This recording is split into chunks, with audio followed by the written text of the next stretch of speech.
ତମେ କୁଆଲା ଘଣ୍ଟା ହେଲାଣି ଆମକୁ ଡାକି ଦେଇକି ଯାଇଛୁ କୁଆଡେ ଆସିଲା ବା।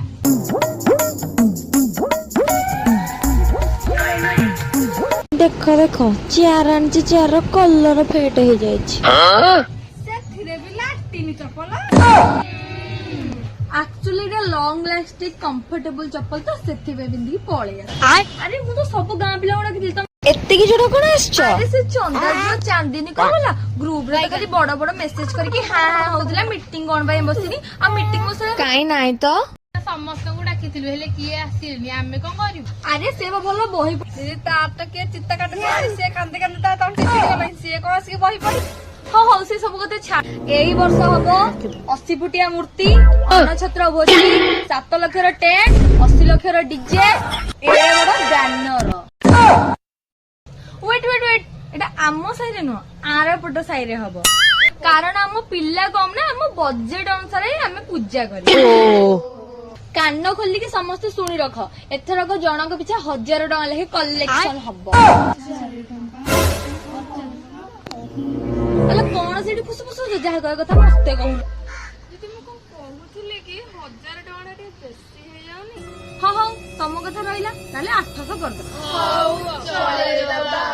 ଆରେ ପିଲେ ଶୁଣ ମେନ୍ ଟପିକ ଟା କହିବାକୁ ତ ମୁଁ ଭୁଲି ଯାଇଛି।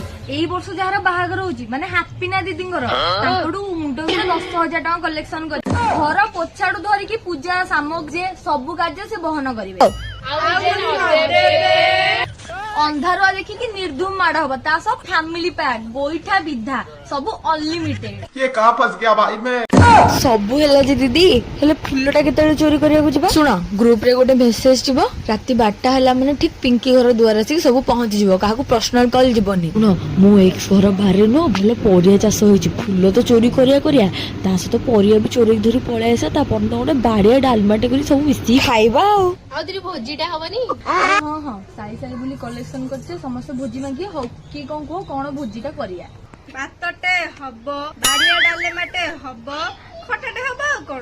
ଭାତ ଡାଲମା ଖଟାଟା ହେଲାଣି ମାନେ ପନିର କୁତୁକୁତୁଟା ବି ହବ। ହଉ ପନିର ଯଦି ହେଲାଣି ତାହେଲେ ଗୋଟେ ପୋଟଳ କଷାଟେ ହବ। ଏତେ ସାରା ଆଇଟମ ହେଲାଣି ପାମ୍ପଡଟା ଦରକାର ନା କ୍ଷୀରଟା ହଉ ତାହେଲେ ହେଲା। ଏତେ ସାରା ଆଇଟମ ହବ ଆମ ପାଖରେ ବଜେଟ କମ ପଇସା କୋଉଠୁ ଆସିବ? ହଁ ହାପିନା ଦିଦିଙ୍କଠୁ 10,000 ଟଙ୍କା ଆଦାୟ କରିବା ଆଉ ବାକି ଯାହା ଆମର ସର୍ଟ ସାର୍ଟ ହାପିନା ଦିଦିଙ୍କ ସ୍ୱାମୀ ମାନେ ଆମ ଜିଜୁ ତାଙ୍କଠୁ ଝଡା ଦବା ହେଲା ରେଡି ଆଉ ହେଲା। ଆଜି ତାହେଲେ ଖୁଦୁରୁକୁଣୀ ମିଟିଂ ଏଇଠି ସମ୍ପୂର୍ଣ୍ଣ ହେଲା। କାଲି ଆସି ସବୁ ଠିକ ଟାଇମରେ ପହଞ୍ଚିବ ହେଲା। ମୁଁ ଏବେ ଚାଲିଲି।